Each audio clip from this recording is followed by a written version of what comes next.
I was using my family as an excuse to work more, to achieve more, but in reality, it was just an excuse. I was doing it for the fulfillment of my own ego. Wow. And so seeing my wife sitting there up in bed, clearly that she'd been crying, and she said, look, you keep doing what you're doing. I know who I married, but you can't pretend like you're doing it for us anymore. I failed miserably at that for a good block of time. Tell me a little bit about the parts of fatherhood that make you the most emotional. The hardest thing for me is watching them change from one major phase to another. By the time I realized it, it was almost too late. Everything is wishing that they would just get to that next thing so you don't have to do that thing you don't want to do anymore, and then you miss the thing that you no longer get to do anymore. So for a young guy listening to this, let's say a new family man, he's still in this build phase of his business, and he wonders, should I just get the message from Ryan and lean into my family earlier? I would just say,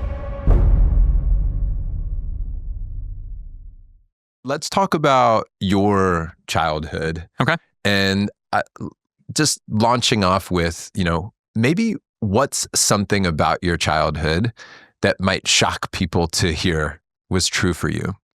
I don't know how shocking it is based on, being kind of a child of the 80s, but my parents divorced when I was 2.5, 3. What was nice though is they kind of had an agreement that, number one, they would always live close to one another, and that they would never say anything bad about one another. That's cool. And so I grew up in a quote unquote broken home, but really, as far as I was concerned, I just had 2 houses, and I'd go 2 weeks at my mom's, and then I'd go 2 weeks at my dad's, and I would just pack up my stuff and I would move. And people will hear that and then they think, oh, that must have been awful, like always having to move. I thought it was cool. Like I had friends at this house, I had friends at this house, I had toys at this house, I had toys at, I kind of got to move around a lot. And the thing that I can say is I never wondered if I was loved. And not for a second did I ever wonder like, oh, maybe it was my fault that my parents got divorced or anything like that. My mom wound up remarrying at one point. Unfortunately, that marriage didn't work out, either, but I had a stepdad for, a period there, and he was a, solid guy, decent influence in my, my life. So, I think if somebody were to say, were to just take a snapshot, they'd be like, oh, that must have been, hard, but it wasn't. It was great. I had a really great child, and I had a lot of really good examples in my life. Yeah. Why do you think you didn't wonder if you were loved? Why that safety? Because I was continually told by my parents that I was loved, both of them. And I grew up, so at my dad's house, I lived with, it was my dad, my uncle, and my grandfather. And every man in that house was an alcoholic. My grandfather and uncle both effectively drank themselves to death. My dad was also an alcoholic, but he never drank when I was there. So I never really saw him drunk. Right. And even the times when I did, maybe he, took a little too far on a weekend or something like that, he was always happy. Whereas, my uncle, who had basically PTSD from Vietnam, was not necessarily happy. And my grandfather was outright abusive. And so, but what would happen is anytime that was going on, my dad always protected me from it. And he would always say, they're not like us. And so I kind of had these anti-mentors and anti-examples in my life where I'm like, okay, this is what a man's supposed to be. It's not that. Yeah. And so I think the contrast helped. Yeah. And I never internalized any of it because of that. I never, it was there in my life. It was present in my life. I got good at managing people. So I got good at figuring out like, how am I supposed to act? What do I say today to make sure that I don't like say something that's going to set my grandfather off or something like that? I think I developed some pretty decent people skills around that, but I never internalized any of it. I never felt like that's me or that's good or anything like that. And again, that's all credit to my dad. In your current zone of genius, in this version of you at this stage of your life as a mid-40s man with 4 kids, what do you think happened in your childhood? What circumstances or situations helped cultivate the genius that you experience now in your 40s? So it's funny, this is going to sound kind of silly, but I absolutely believe it was formative. So like I said, I'd do 2 weeks at my mom's, 2 weeks at my dad's. When I slept when I was at my dad's house, they didn't want me to have to like get the bus from different places. So he would always wake up early, and he had to be at work at like 6:30 in the morning. So we'd wake up early, and he'd drop me off at my mom's house. And so I'd get there. Now my mom would open the door and like walk in and would basically go back to bed, right? Super early. But I'm awake. I'm a kid. And what's the only thing that's on at like 6:30 in the morning, in the late 80s, early 90s? Infomercials. Oh, interesting. And so all I did when I was a kid was watch infomercials. That's fascinating. And this was my early education into direct response marketing, and copywriting, and all these things. And so, I came out of it. And when I was in college, I wound up getting an internship at this financial services firm for like one of their top brokers, top people. And what this guy did was he would host these seminars every other week or so, bring a bunch of old people into a room, serve them a, rubber chicken lunch, and, pitch them on some investment, concept. And what I wound up doing for him was effectively running the marketing to get these people in the room. And so it came very naturally to me to produce the marketing. And he invested in me. He's like, hey, I want you to learn this. And so he's, buying different courses and trainings and books for me so I can learn from them. But it all just came very naturally because that was the language that I understood, was the language of persuasion. And it was just embedded me early on, because I'm up at 6 o'clock in the morning and I got nothing else to watch. And so I do believe that was incredibly formative. And so learning the language of persuasion, right, which, yes, it's important in marketing, but it's also important in leadership. It's also important in parenting. It's also important when you're doing content creation. It just has permeated everything. And if somebody's going to say like, what do I believe I'm good at? I believe that I'm good at structuring a thought in such a way, taking a complex idea and making it simple to understand without oversimplifying it to the point that it's meaningless. Yeah. Yeah, that's really interesting. I used to say I'd take simple ideas and make them complicated. There's another... but I really appreciate guys like you in my life, to keep things aligned. What do you think was the toughest part of being a kid, and how did you overcome that? For me, really, it was balancing the different relationships that I had in my life. I'm generally friends with everybody, and I've always wanted to be friends with everybody. And what I discovered is not everybody wanted to be friends with everybody. And I struggled with that a lot, of not just wanting to be liked by people, but wanting different groups of people to like one another. And so I spent a tremendous amount of energy and time as junior high and high school kid, like just kind of managing my friends' interpersonal drama. Interesting. And to a certain extent, trying to be a peacemaker. But really what it became was an aspect of my identity where I took pride in this thing. And I essentially took, I basically made it my job to make other people happy. And I was probably in my mid-30s before I realized nobody actually hired me for that job. Nobody asked me to do that job. Yeah, that's right. This is something that I put on myself, and and self-appointed and largely ego-driven. Yeah. But when I think back to all of the energy that I invested just trying to get people to get along, that was hard. Like that was really, really, really, it was really, really exhausting. Now, and I think because of that, when I look back, I don't have a lot of friends. Like a lot of the friends that I had that I was very close with in like junior high and in high school and things like that, I don't know these people anymore. Like, and that's not that uncommon, right? You have friends in high school and those friendships don't necessarily translate. But I think because of that, I've now developed and become a person with a very high outer wall where I'm not quick now to dive deep into friendships and into relationships because I know that like, if I go there, like I'm all in. And it just came from, I think, overdoing it as, in my younger days. Are you a 9 on the Enneagram? Have you taken that test? I forget what I am on the Enneagram. Whatever the kind of introverted sociopath serial killer one is probably me. I fake extroversion really well for money. But yeah, my natural state, I'm very comfortable being alone. I definitely have a very, very tight inner circle. Yeah. So what is a 9? Remind like me. a helper. I just think when you talk about like smoothing things out, making sure everybody's good, peacekeeper. Yeah. If my memory of the Enneagram is true, that's what a 9 would. So I think unfortunately I've now overreacted to where because I did that so much. You went the other way. I've now kind of gone the other way, and I'm like, everybody needs to figure their own crap out. Yep. And I don't know that that's necessarily healthy either. I probably need to figure out some type of a balance. Yeah. But this comes up a lot with my kids, and I see it in my youngest daughter because she's the same way. She gets super stressed out because different friends aren't getting along, and I'm having to tell them, like, really, like, nobody hired you for this job. Right. It's not your job. Yep. To figure that out. And I tell her that because I want her to just be friends with people, but I also don't want her to develop a degree of bitterness that I think maybe I've developed. Mm-hmm. What happened in your childhood that either informed your must-do agreements with yourself and your father role now, right? What did you want to replicate?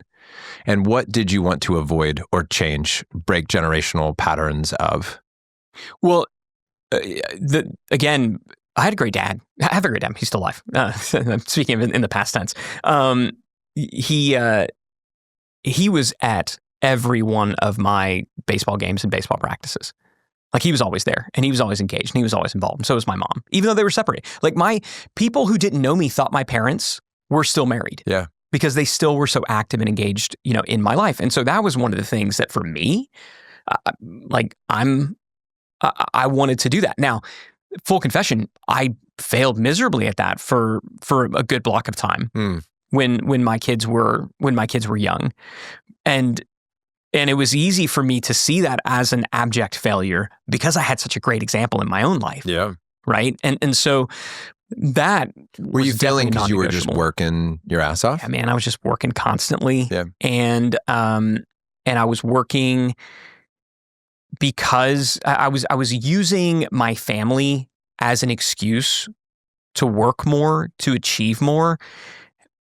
But in reality, it was just an excuse. I was doing it for the fulfillment of my own ego. Yeah, we talk about that a lot in Front Row Dads. I for sure agree with that. Well, and I'll tell you what it took. I mean, it took, again, I'll come back to answer the second half of the question, which is what I knew I didn't want to do.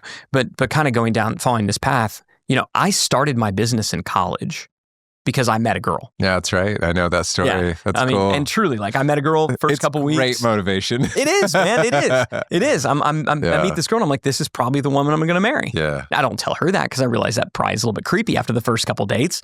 But in my head, I was like, I knew. And I've always been fairly decisive. I'm also willing to change my mind if new data enters in. So it's that whole strong opinions, loosely held thing. But I knew, like, okay, this is the one. And that's when it was like, oh crap, I'm broke. Diamond rings are expensive. I should make some extra money. And that was the reason that I started my first company. And so I started it for this woman. Fast forward, got the ring, got the girl. Things worked out. We got married the weekend after we graduated from college. Fast forward a couple years later, here comes, baby number one in our life. And now it's like, okay, now I really need to get serious. Right. And that was because prior to that, I was frankly treating the business like a side hustle. Like it made enough to support us and it was fine. I kind of got to relax and, played a lot of golf and did whatever. When that little guy arrived, it was like, okay, yeah, time to be a grown up and to treat this like a grown up venture. And in the beginning, I felt like I balanced it, pretty well. And then it just was more and more and more. And now it became the chasing of the bigger thing, completely divorced from the original why. Right. And it took, me coming home after way too many late nights to, seeing my wife sitting there up in bed, clearly that she'd been crying. And she said, look, you can keep doing what you're doing. I know who I married. But you can't pretend like you're doing it for us anymore. Oof. And that was the moment where I'm like, all right. And it wasn't an ultimatum. She didn't like the D word, never came into the equation or anything like that. She just held up a mirror to my face and was like, you like what you see? Is this what you had in mind? And she was right. And that, I remember that was 2016. Same year I had 3 companies on the Inc. 500 list. Top of the world, but miserable, and utterly failing in my number one job. So I had become the thing. When she said that, it was easy for me to think back to what should this look like, because I had that example in my dad. Yeah. I unfortunately also had the example of substance abuse in my family, and so I knew that I didn't want that.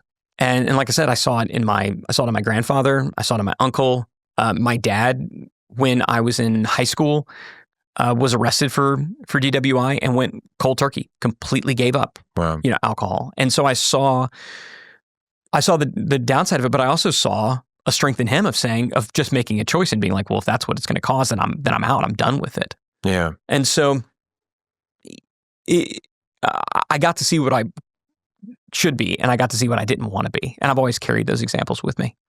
Would you say the main addiction that you've wrestled with in your life then was work? Oh, yeah.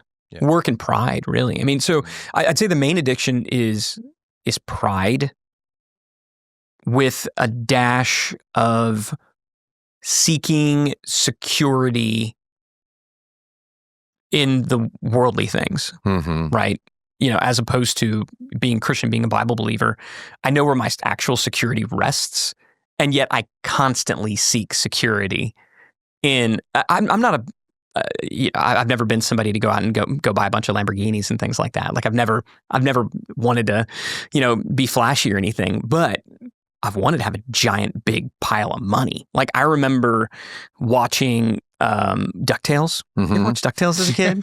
Yeah. I can still sing the song. We're similar in age. Yeah, there you go. So that's get home. There's DuckTales on TV, and you got Scrooge McDuck like literally swan diving into this vault of gold coins, which now from a physics perspective, that's not how it would have worked.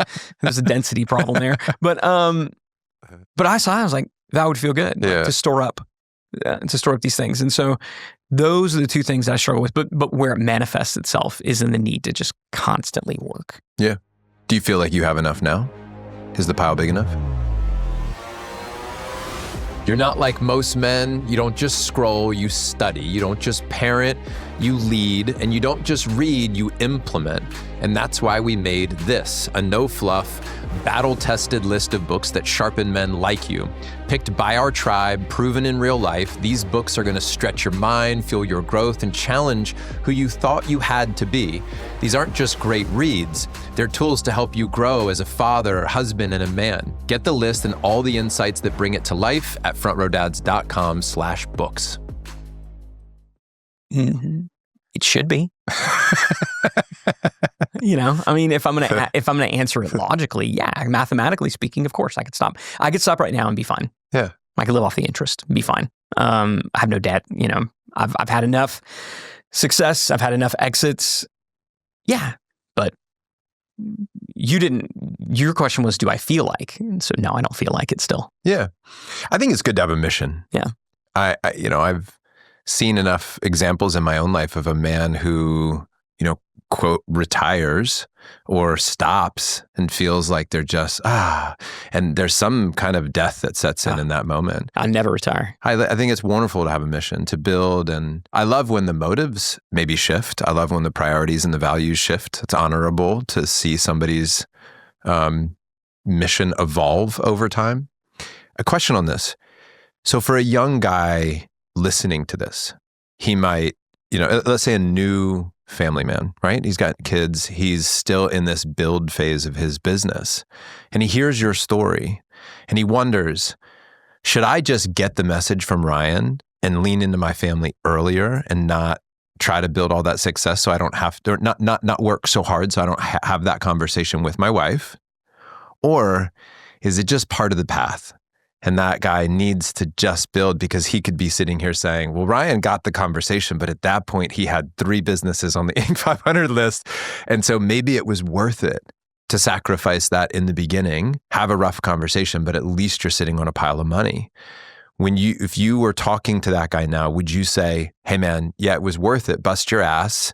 You might ruffle a few feathers, but it's good to have that pile of money. Or nothing's worth the pile of money if you're going to sacrifice your family? I would absolutely say nothing's worth a pile of money if you're going to sacrifice your family. Okay. But the nice thing is it's not that binary. Exactly. And so is, yeah. Looking back on it, I didn't have to work as long as I worked to get the results I got. Mm-hmm. I just got into some really bad habits of, it was 5:30, 6 o'clock, and I'm just still working. Right. I could have gone home. Yeah. And had I just been really efficient with my time and decided, no, I'm going to clock out at 5. Like, I'm going to be done at 5. I'm going to take 30 minutes to sort of wrap some stuff up, and then I'm going to get on the road and go back home. I would have been able to accomplish all the same things that I accomplished. For sure. Time, work will absolutely expand to fill the time given to it. And I did not apply appropriate constraints. And because again, it allowed me to tell a story about myself that I liked. Mm-hmm. Right? It was very gratifying. And if I'm being completely transparent, parenting is hard, especially when you got little toddlers running around. It's exhausting. Yeah. It really is. And I think I probably enjoyed just getting to work instead of going home. For sure. And having to feed. I mean, 4 kids, when you got 4 kids and you're trying to feed a baby and you got a toddler over here and this one's dumping this thing on the ground, this one's not eating and this one's throwing this thing up and you're having to make something separate for this one. And then you got to clean the whole thing up. And then bedtime. Bedtime is like an hour and a half long routine with all these things. And so here you are, like it's 8:39, you're like, so you basically get home at 6 to work your tail off for 2.5 hours just to get these humans that you're responsible for fed, bathed, and put to bed. It's hard work. Yes, big time. It's hard work. And so I think a lot of my, oh no, I need to work hard was in reality choosing less hard work. Yes. So I don't think there was anything noble about it at all. I appreciate your honesty around this. And I think a lot of guys will relate to that. I certainly did. I was sitting in a coffee shop one morning after I had sold my wife that, on the fact that like, this is my prime time. I'm the breadwinner. I need to go. I need to work. And I was sitting in this coffee shop with a cup of coffee and a book and she's getting the kids ready in the morning. And I remember going, man, I just gave her the pitch that really what I needed was peace and quiet. Right. And so there was some definitely holding up the mirror, being honest with myself about my true intentions. And there's usually a yes and. Like there's some element of truth to what I was saying, of course, but I wasn't the full truth. And there's also times when if you're a business owner, if you're an entrepreneur, you're gonna have some 80-hour weeks. Yeah. You just will. Yeah. My question is, is that the rule or the exception? Yeah. And so, I mean, a month or so ago, I'm at a stage in my career where I guess I technically shouldn't have these anymore, but I did. We had some crunch time. We had some deadlines. I needed to get some stuff out. And I was able to say to my wife, like, hey, just FYI, I'm going to be working really late this night because there's no way I'm going to get the stuff done in the time I need to get it done unless I basically put in the only option I got is 12 to 15 hour days. And there's a part of you that loves that still, right? Yeah, like you got to do it. It's like, I mean, we're talking at the outset, like sometimes you fast, sometimes you run a marathon, right? And she's just, and now I do it. And she's like, okay. Yeah. Because it's the exception. Exactly. Not the rule. That's right. And so now I don't do it just for funsies. I did it because I had to do it. Yeah. And when it was done, wanted to do it still, right? Do you have to at this point, or are you choosing? At that particular time, I did. Yeah. Okay. I did. Yeah. Right. Yeah. And what I can tell you, because during this whole time, so my oldest is 19. He just left for college last year. So he's a freshman now at Baylor, just up the road. Not too far away, but still sucks. Too far away. But his senior year, you'll see this. Your oldest is how old? 15. 15 boy? Yeah. Okay. Yeah. So at about 15, boys kind of start pulling away, which is appropriate because it's our job to raise adults, not kids. Right. So at 15, they kind of start pulling away. They're trying to become their own men, their own people. And so he never got like, he was never a jerk or anything like that. But, they want to spend more time with their friends and less time with their dad. But then his senior year, I think it clicked with him. It's like, whoa, I'm leaving. Yeah. And all he wanted to do was hang out. That's cool. And so it was amazing, but I'm also like, you jerk. I kind of accepted the fact that you're gone. Now you're making this really hard again. So I basically said my number one priority is I want to make sure that I construct the business of my life in such a way, because we love to play golf together. So where anytime he says, hey, Dad, can we play golf? The answer is yes. So how can I do it in such a way to where the answer will be yes? Now, my two girls don't like to play golf with me, but my youngest, who's 13, he does as well. So I've just carried that on with him now. Yeah. And so I anytime he's like, hey, can we play golf? And look, I mean, there's times when it's like, I literally have a speaking engagement. I'm out of town. Like, I can't here, but let's do it here. Yeah. I mean, so again, I'm not gonna undo commitments I've made, but I'm not just gonna let some like work related thing be the reason I say no. And so during that time, I missed the deadline because I was planning on going in and working on Saturday to get caught up. And I was like, hey, Dad, any chance we can go play golf today? My rule is the answer is yes. And so I missed a deadline. Stuff just didn't go out. Some people were not happy about it. The world kept spinning.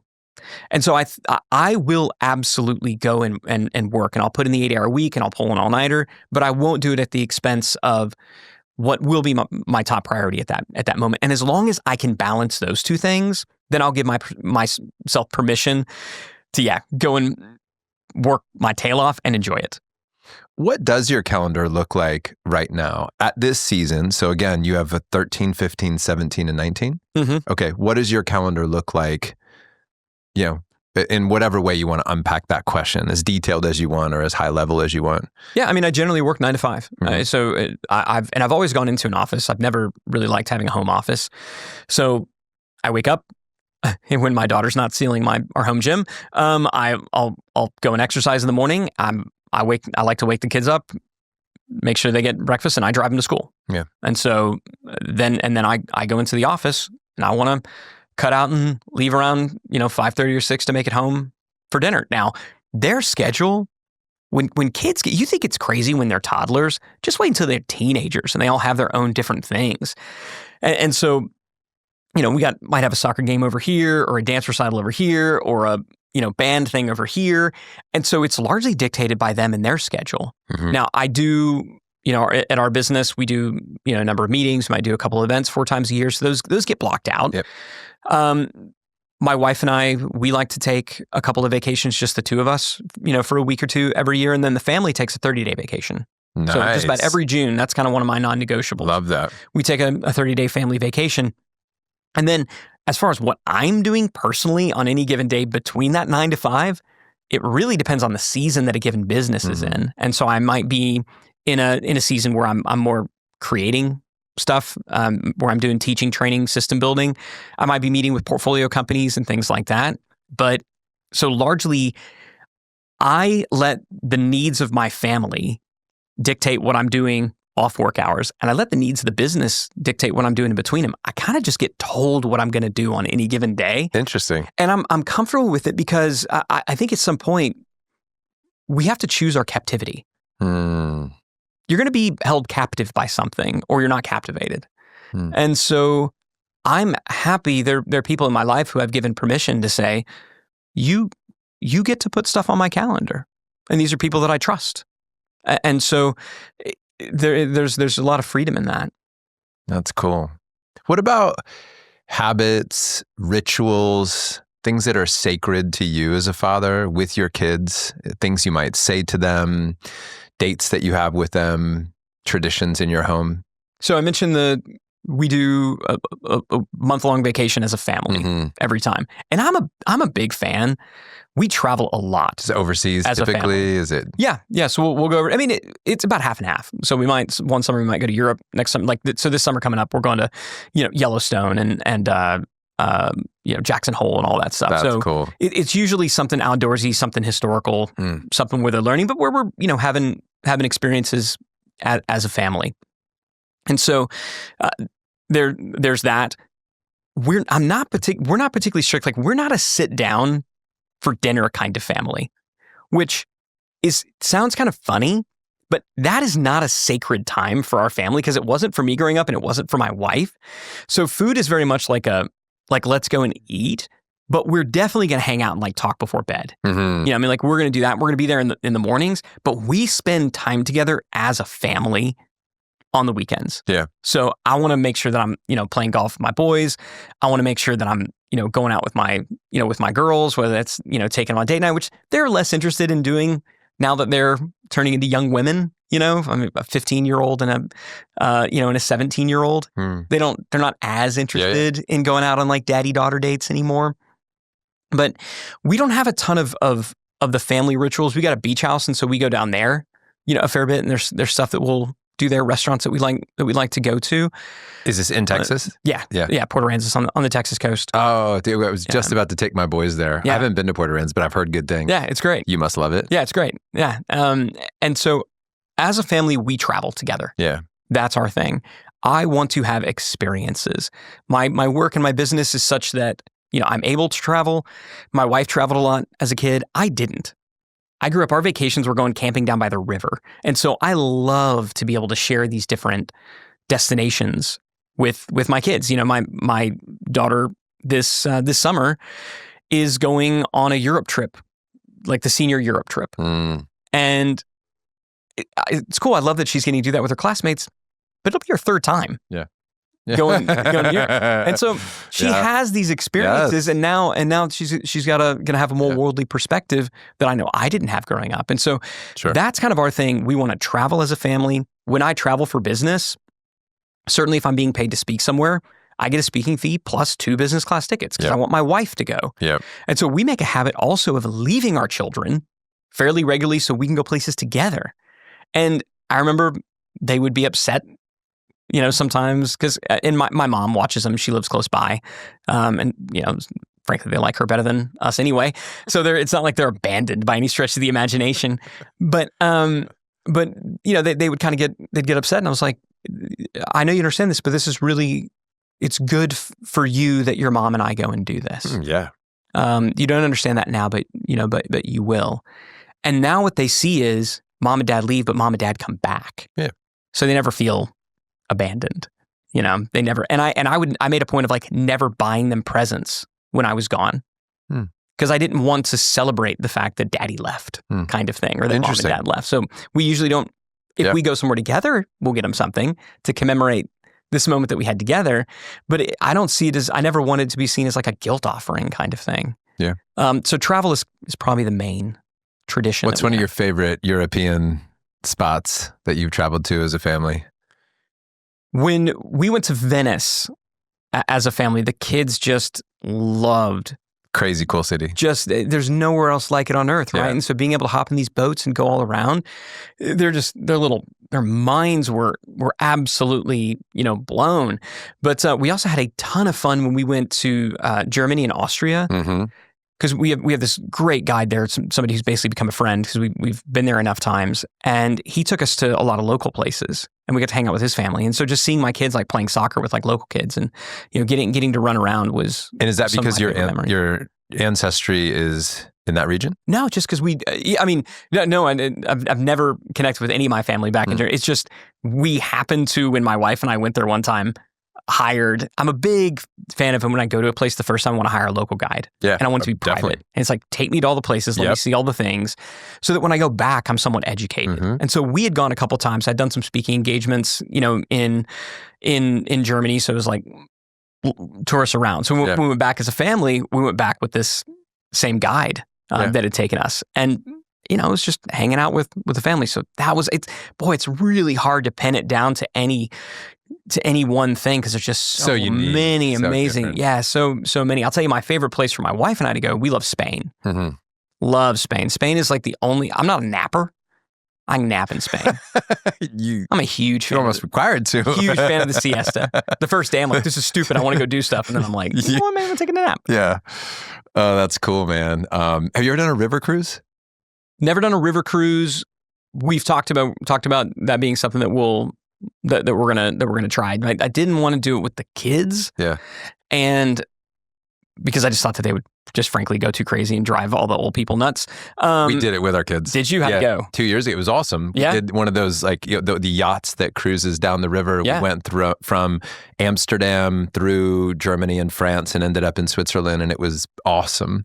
It was 5-star meals at night and only several hundred people on the. Yeah. And you're cruising down the Rhine looking at castles from the deck. It's just the coolest. Yeah, that's the stuff. The views that you get from the river are unlike anything else. Waking up in a new city. Yeah. It's like you're traveling a hotel room. it's not inexpensive, but for people who, want to go have a good time, it's it's killer. We spend a lot of money on travel. Yeah. We do. I mean, I spend a lot of money on travel and I spend a lot of money on golf. I'm sure my net worth would be much, much, much higher if we didn't.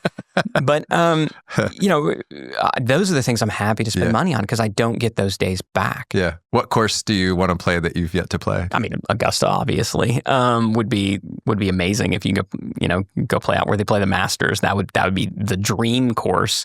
But I mean, Bandon Dunes. I mean, there's so many. I'd love to say Pinehurst and try to see if I can make it on the Island Green. Is what's the one in New Jersey, South Jersey? Because I lived right near it. It's either Pine Valley or Pine something. Do you know what I'm talking about? There's a super elite course that's very difficult to get on that people I don't know exactly the one that you're. It is in like a rinky-dink town in South Jersey.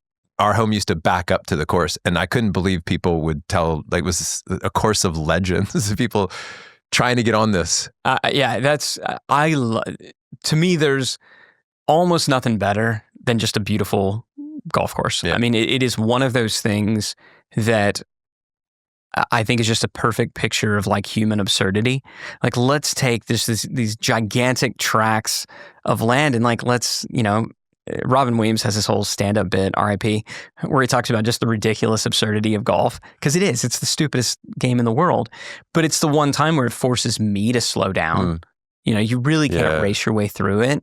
And when you play with somebody else, I don't talk about anything. You talk about your shots. And so you're able just to be with the person. Yeah. There's no like forced depth where it might be if it's like, let's go on, a retreat and sit around a campfire. Not that there's anything wrong with that, but I really like, and I think there's something too, let's just go and spend time together. Mm-hmm. And there not necessarily be a conversational agenda or something. I think it's great that your boys are into that. Yeah. It's really fun. Me too. I played pool a lot when I was younger, and I have a pool table in my house, and my 15-year-old's just recently got into pool. So every day he's like, you want to play pool? And I'm like, yes. That's every single day. I will not say no to pool with him. So you're like really, really good? I can hold my own. Yeah. Yeah. That's a yes. That's a hard yes. Yeah. There's not a lot of people that will take me down, but I spent a lot of time on a pool. Like 9-ball, 8-ball? All of it. All the above? I played in tournaments. I started playing seriously when I was 15, and I lived in a pool hall basically from 16 to 18. That's funny, man. I would say I played 4 to 5 hours per day, 6 days a week for at least 2 years of my life. And I was, I was a darn good pool player, man. Yeah, once you get it, it kind of sticks with you. Like, I understand. Is that you get the angles and you see it? It's just kind of you the do get out of practice like you would with golf. Yeah. But I worked at a golf course when I was 16.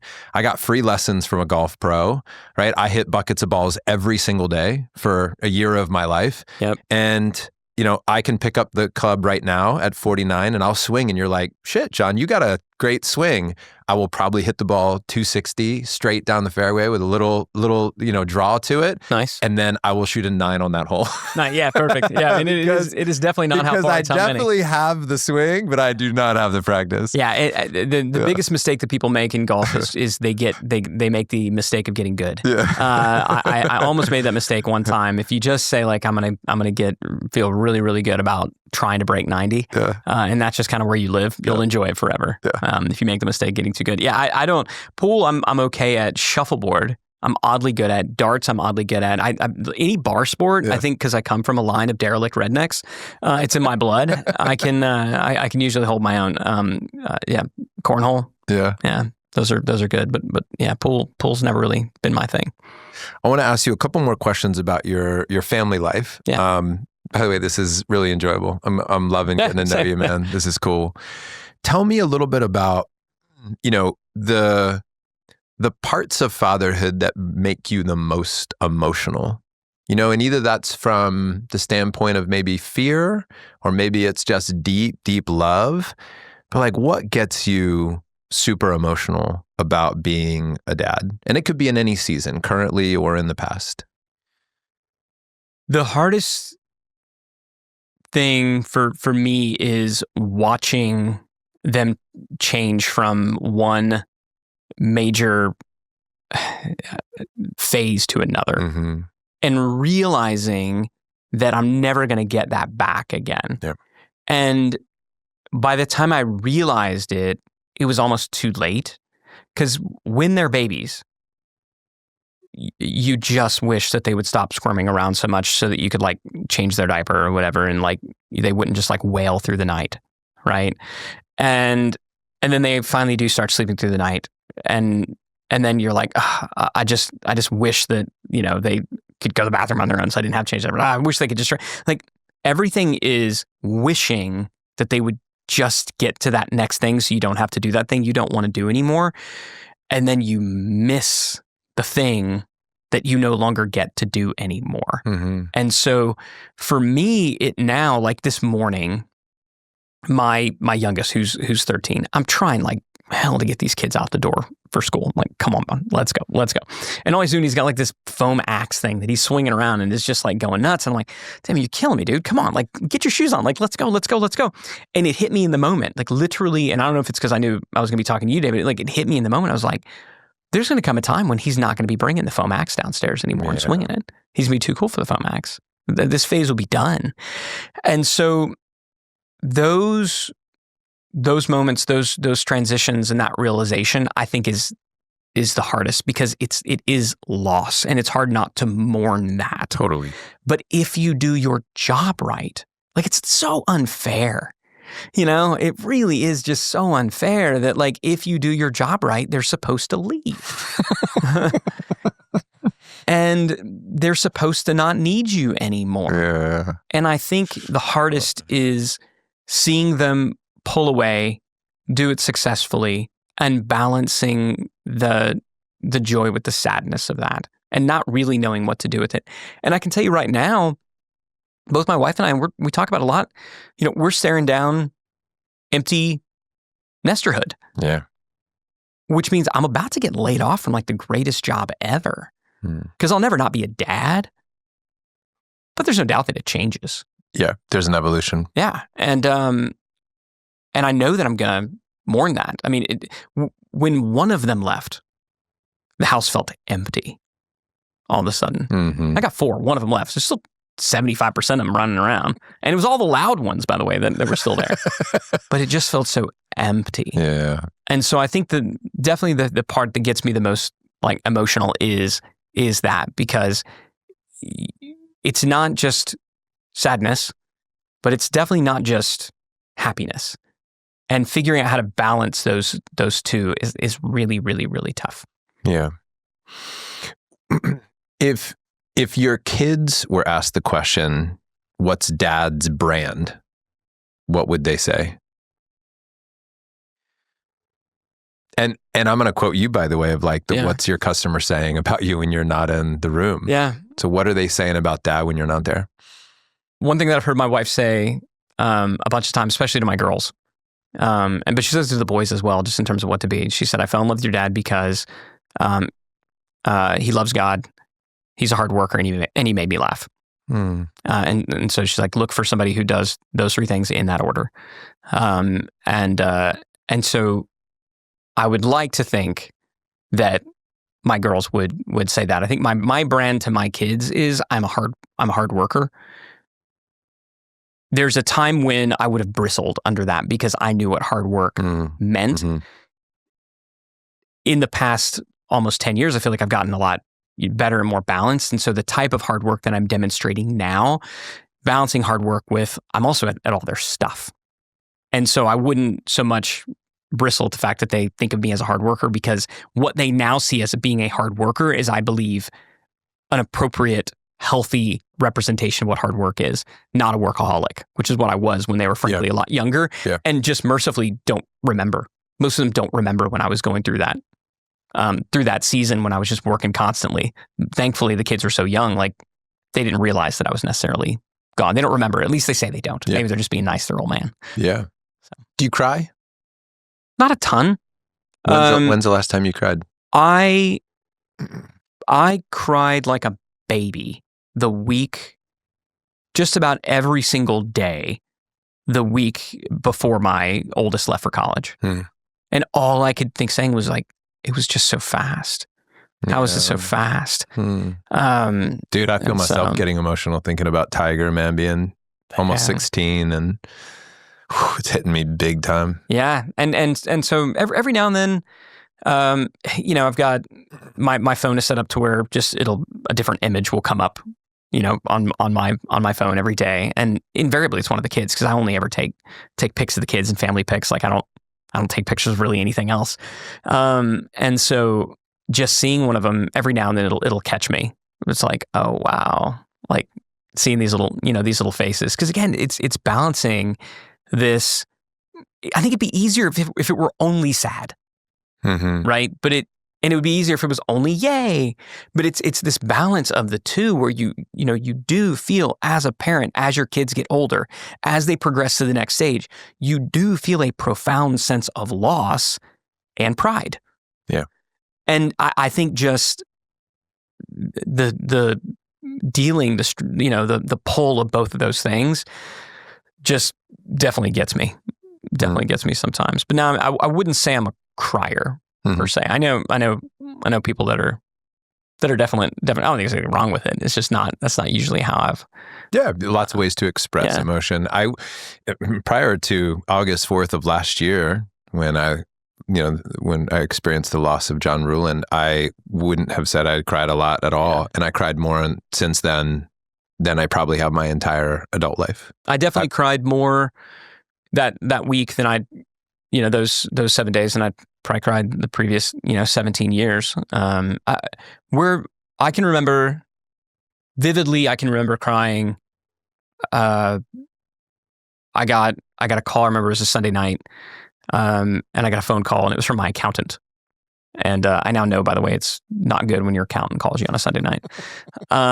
And he said, "Hey, you had a really good year last year." And I now know that it's not good when your accountant compliments you on the good year that you had the previous year.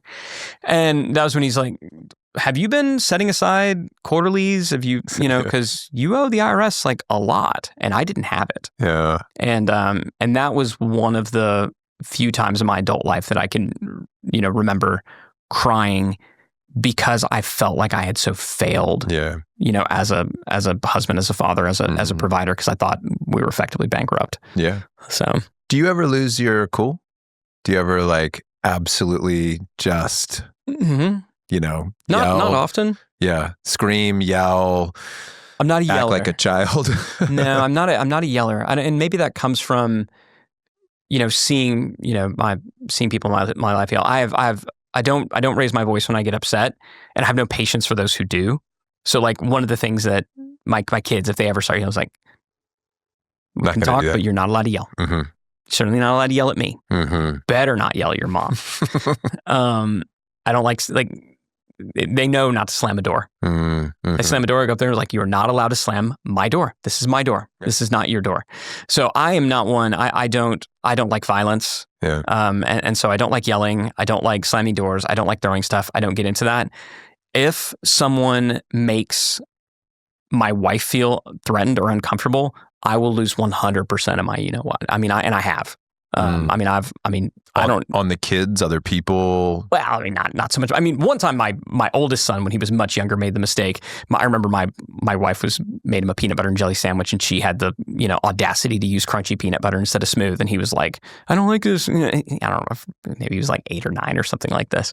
He's like, "I don't want this. I want smooth." She's like, "No, that's what I made for you. Eat it or make your own, but I'm not going to make you another peanut butter and jelly sandwich." When the week before, all he wanted was crunchy, by the way. It's not like this kid was morally opposed to it his entire life. So she's like, "No." And he went, "You're just being lazy." And I heard that.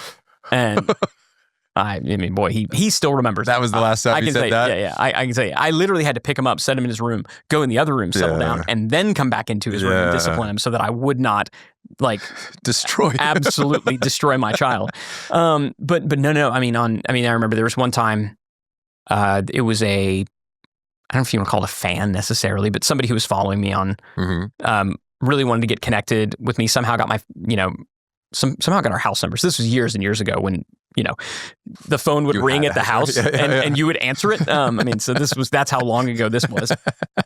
And I remember, I wasn't home, but my wife answered, and this person was like, I really need to speak to your husband about this, this, and this, and I'm doing this thing, and he needs to call me back, and he better do it, or he's going to regret it, and you're going to regret it. And I got home, and she's like, hey, do you know who so and so is? I was like, not really. Like, no. Like, well, he called here and this is what he said, and she's like, and I'm scared, and I was like, you made my wife feel afraid in her own home. And so I called him back, and I don't remember what all I said, but I absolutely told him I was going to kill him if he ever came by. I was like, I live in Texas. I have a gun. Please, I'm begging you to come to my house right now. And I meant it. I absolutely meant it. I mean, there was a degree of rage. So I basically live at about a 3 or a 4, and then I'll go to an 11. Yeah. But it takes something pretty big. Yeah. And do you think that's just your nature? Are you good at just holding it in? Does it want to rage and you're like reasoning through it, or just the way that your chemistry and your mindset works? Is it just how I mean, you've been born? I don't like being mad. Yeah. I don't like, I know some people who do. Like they really like being angry. Like it feels I can tap good. anger. Yeah. I don't like it. But and I won't do it for me really.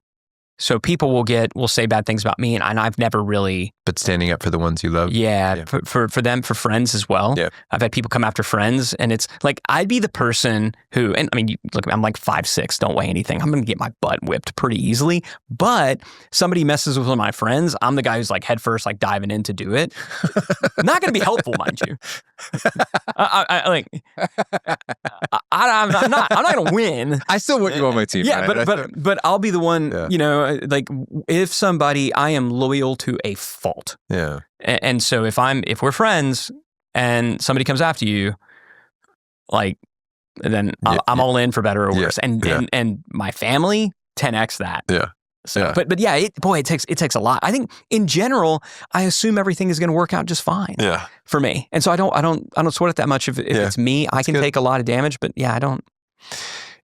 The story about your son and the peanut butter and jelly reminds me when I was probably 16 at the time-ish. I was living in Maryland. My dad, Navy captain, very disciplined, very fit, great dude, like a lot of great morals, values. I could say a lot of nice things about him. He might have spanked me when I was a kid a couple times. Like it wasn't a big thing in our home, but there was a moment when my mom said something that I maybe didn't like, and I said, "What do you want me to do? Kiss your butt?"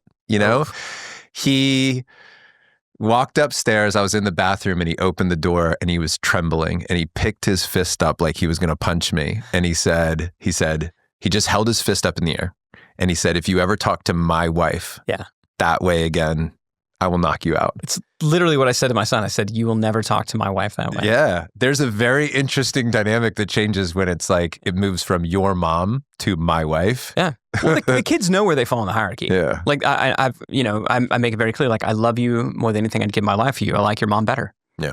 So they understand where they fall. And again, I think are comforted and confident because of it. I was like, look, if we do our job right, you're going to leave. Yeah. And you're going to go and you're going to be with somebody else, and you're going to start your own family. And your mom and I are still going to be here together. Yeah. And so, we're number one for each other as far as, earthly relationships go. And, you're a second, but a distant second.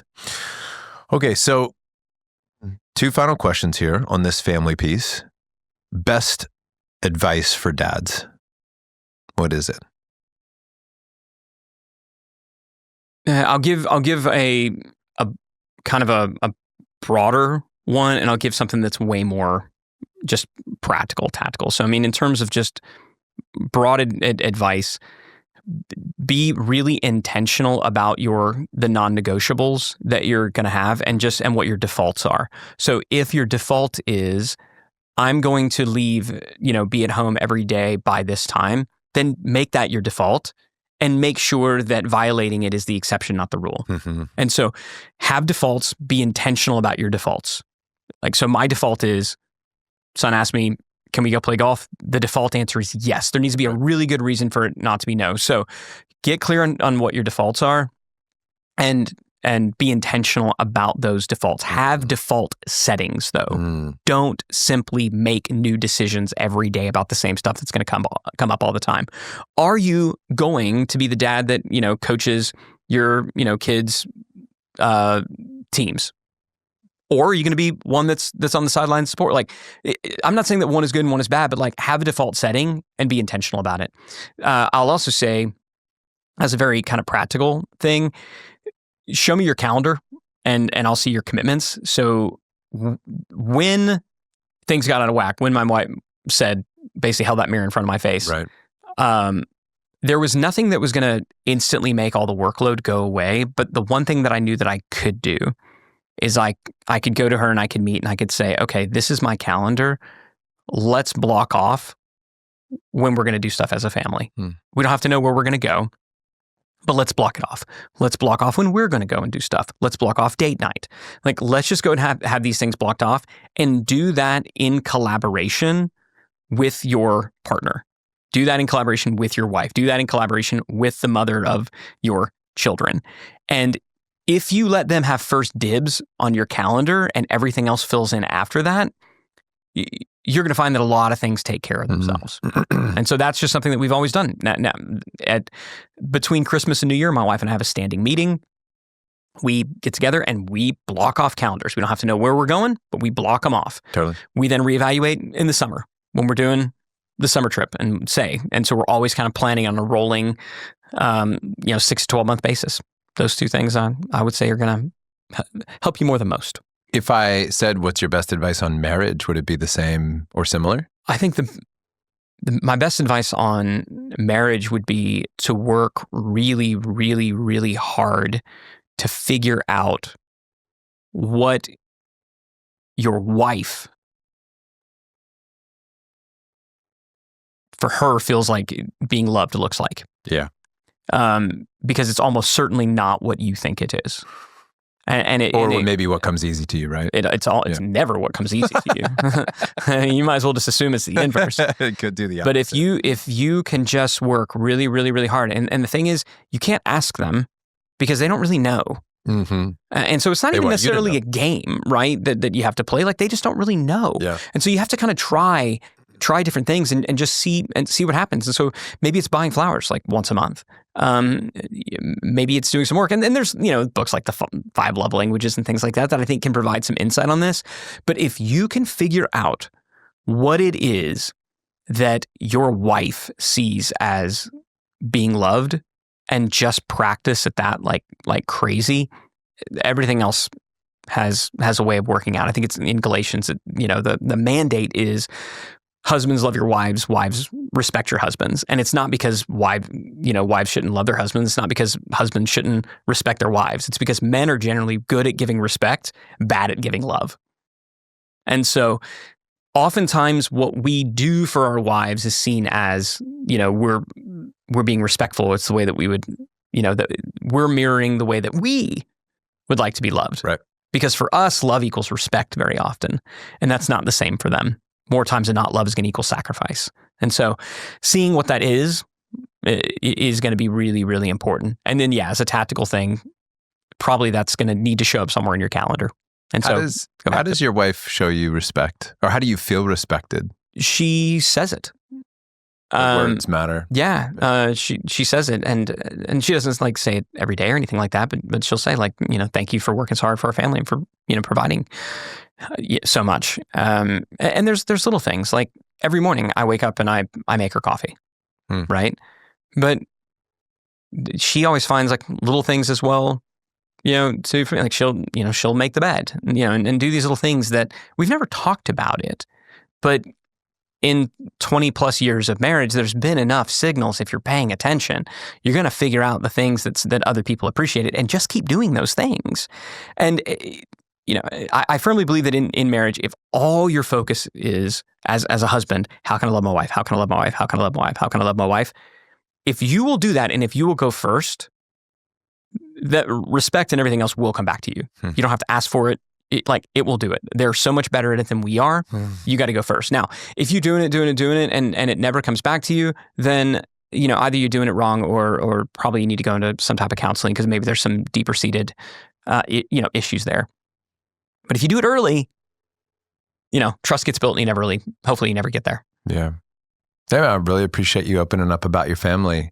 I want to respect you by saying that, man, raising kids, doing what you've done, building the business, being married, I honor you and see the road that you've traveled, in this very, in an hour of talking with you. But I also feel your heart about what's to come, and you feels like you're still in the game and you're still committed. And you said earlier on that, hey, this season will shift when they leave the house, but you're always a dad. And that's something that I want to be an advocate for in Front Row Dads is your best work can still be done. It's going to look very different. But my dad's, in his late 70s. I'm 49, and I still crave his leadership, his interest in me, his questions. Like if my dad reaches out and says, hey, I want to take a one-to-one trip with you. I'm like, I feel that. That feels like love. That feels like he's not giving up on me, and we're not mailing it in, and we're trying to still get time together and have interesting conversations, about whatever, like spirituality is probably the conversation we have most now. Fits his season, my season. I'm asking him questions about his life, and I asked him to fill out a book, a couple years ago where he answered these questions about his world. And I interviewed him on the podcast, which was interesting. Oh, really? Yeah. Yeah, I bet that was. Because I was like, I want to get to know him, but I want, like, how cool would it be for me if I had a record, an interview? And I'll say this to wrap this part, and then I'd like to talk business. But my hope in these kind of conversations with you is that maybe your kids, your grandkids, whatever, will one day find interviews like this of you and know a little bit more about your heart and what you loved about fatherhood and all the things. And so.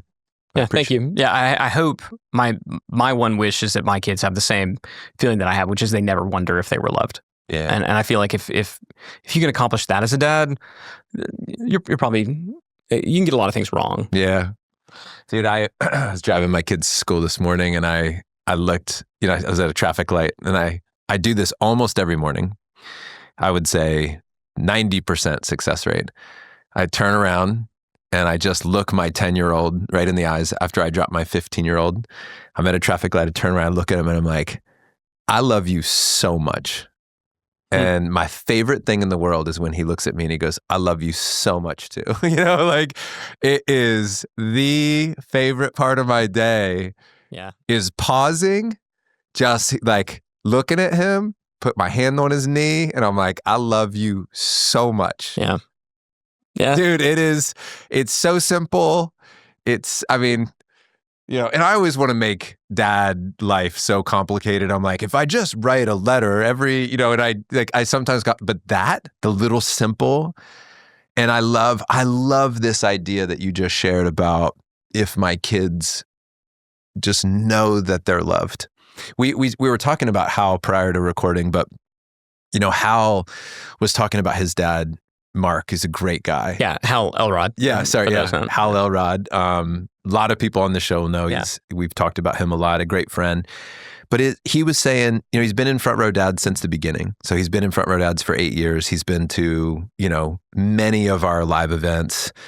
And Hal's learned a lot of the cool things, and he's taught things in our group. Like he did this forever pledge with his wife Ursula, and he taught it to the group, like what a forever pledge looks like. And guys wrote them and framed them and gave them to their wives. Like Hal's had a really big impact. He's our #1 recruiter in Front Row Dads. He's brought more people to our group than how ever. We got connected, right? But one of the things that really stood out for me about Hal is he said, of all the things that we learn and study and try to do well as dads these days, he goes, my dad, he didn't do a lot of the things that we do. Yeah. He's not like writing the rite of passage, writing letters that I did a book of letters for my 13-year-old, 13 letters from 13 men, right? Jon Vroman was one of them. Hal was one of them. And I gave these letters, and I'm like, I feel like I'm winning as a dad when I do stuff like that. But Hal was making the point that his dad didn't do a lot of those things, but he has an amazing relationship with his dad today, loves him deeply. His dad loves him so much. And he goes, that's what was present. Yeah. His dad loved him so well, so unconditionally, that Hal's like, I can't even imagine him doing dad better than that. I really do think it's quantity over quality. Yeah. As much as like, I know that sounds counterintuitive, but I do think that there's something to be said for just always being there. One last thing on that, and then we can, I know you got another topic, but to that same end, when I said my oldest, he's leaving for college, we love to go play golf. And so it was clear that there was going to be one last round of golf before he left. Yeah. And so I had this whole vision of how I wanted this thing to go. And I was like, I'm going to, it's 18 holes. And so I want to have like 18 like words of wisdom to pass on like at each hole. Like, I was like, maybe I could do it as an envelope or as a book that he'd go and read. And the more I was thinking, I was like, he'll hate this. He'll hate this. He'll hate this so much. He'll think this is like awkward. And I will ruin this last. And I told a bunch of other guys, a bunch of other dads, and oh, that's so cool, it's so cool. Yeah, you should definitely do that. You should do that. And then we went out there, and as we were about to, before we were teeing off, we're like riding up to the first hole. I said, I had this idea. And I told him about it. And I said, but I decided not to do it because I realized you'd probably hate that. It's not how you'd want it. He's like, oh, thank God. Oh, thank God. I'm so glad. I'm so glad that you didn't that you didn't do that. He's like, yeah, that would be terrible. He's like, I really just want to hang out. I just want to play golf. Way to trust your heart. And I said, yes, I'm not going to do it. I said, but here's what I would love. If you could do this for me, and I know that this is a selfish ask, and if you come up with one thing, 2 things, 15 things, I don't care, only a hole or 2, I would just love to know if there's something that you feel like I've taught you along the way that you're going to carry with you as you go on. I'd love to know, it'd be helpful for me to know that. Cool question. And I'm not going to say all the things that he said because it's not all relevant. And frankly, it's not everybody's business. But the first thing he said is, he said, I think the number one thing that I took from you is what an example of a good marriage is. He's like, it's clear that you've always loved mom. And I'll tell you, man, I freaking lost it, which I felt bad because he's like, oh, come on, let's just go play golf. I was like, and so I had to snap out of it really, really fast. But it wouldn't have made my 18. Yeah. It wouldn't have made it. Wow. And so you never know what they're picking up from you. And you never know the lessons that they're going to take. And that's why I think it's so important just to show up. Yeah. Dude, that's a great way to wrap that. I'm not going to ask another question. That's perfect. It's a beautiful story, man. Thank you for sharing that. Yeah. Thanks for listening today, fellas. If you got value from this episode, I ask that you take 1 second right now and you share this with another dad in your life that you respect, that you know is committed to becoming a better man, family man, and businessman. And on that note, I want to honor you for choosing growth. Your family will thank you years from now for all the effort that you're putting in to learn the strategies so you can show up more fully for them today. Take care.